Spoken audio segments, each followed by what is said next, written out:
約書亞記第22章。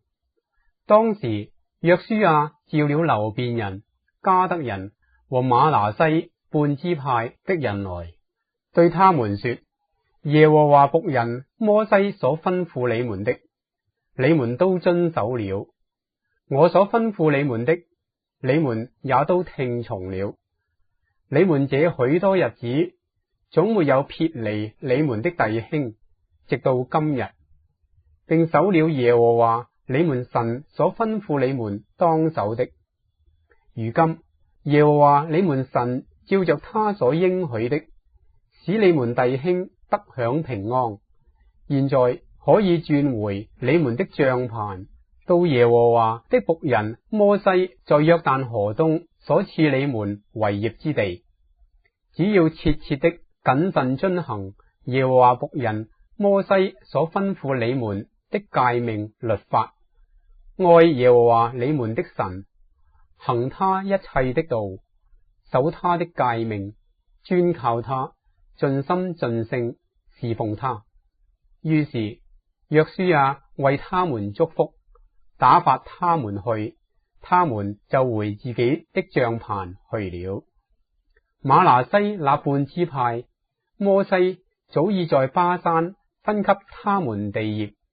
這半支派，約書亞在約旦河西，在他們弟兄中分給他們地業。約書亞打發他們回帳棚的時候，為他們祝福，對他們說：你們帶許多財物、許多牲畜和金銀銅鐵，並許多衣服，回你們的帳棚去，要將你們從仇敵奪來的物與你們眾弟兄同分。於是流便人、迦得人、瑪拿西半支派的人從迦南地的示羅起行，離開以色列人，回往他們得為業的基列地，就是照耶和華藉摩西所吩咐的得了為業之地。流便人、迦得人和瑪拿西半支派的人到了靠近約旦河的一帶迦南地，就在約旦河那裏築了一座壇，那壇看着高大。以色列人聽說流便人、迦得人、瑪拿西半支派的人靠近約旦河邊，在迦南地屬以色列人的那邊築了一座壇，全會眾一聽見，就聚集在示羅，要上去攻打他們。以色列人打發祭司以利亞撒的兒子非尼哈往基列地去見流便人、迦得人、瑪拿西半支派的人，又打發10個首領與非尼哈同去，就是以色列每支派的一個首領，都是以色列軍中的統領。他們到了基列地，見流便人、迦得人和瑪拿西半支派的人，對他們說：耶和華全會眾這樣說，你們今日轉去不跟從耶和華，干犯以色列的神，為自己築一座壇，背逆了耶和華，這犯的是什麼罪呢？從前拜毘珥的罪孽還算小麼？雖然瘟疫臨到耶和華的會眾，到今日我們還沒有洗淨這罪。你們今日竟轉去不跟從耶和華麼？你們今日既背逆耶和華，明日他必向以色列全會眾發怒。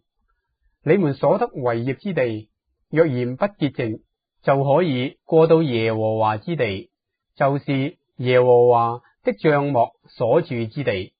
在我們中間得地業。只是不可背逆耶和華，也不可得罪我們，在耶和華我們神的壇以外為自己築壇。從前謝拉的曾孫亞剛，豈不是在那當滅的物上犯了罪，就有憤怒臨到以色列全會眾麼？那人在所犯的罪中，不獨一人死亡。於是流便人、迦得人、瑪拿西半支派的人回答以色列軍中的統領說：大能者神耶和華，大能者神耶和華，他是知道的。以色列人也必知道，我們若有背逆的意思，或是干犯耶和華，願你今日不保佑我們，為自己築壇要轉去不跟從耶和華，或是要將燔祭、素祭、平安祭獻在壇上，願耶和華親自討我們的罪。我們行這事並非無故，是特意作的。說恐怕日後你們的子孫對我們的子孫說：你們與耶和華以色列的神有何關涉呢？因為耶和華把約旦河定為我們和你們這流便人、迦得人的交界，你們與耶和華無分了。這樣你們的子孫就使我們的子孫不再敬畏耶和華了。因此我們說，不如為自己築一座壇，不是為獻燔祭，也不是為獻別的祭，乃是為你我中間和你我後人中間作證據，好叫我們也在耶和華面前獻燔祭、平安祭和別的祭侍奉他，免得你們的子孫日後對我們的子孫說：你們與耶和華無分了。所以我們說，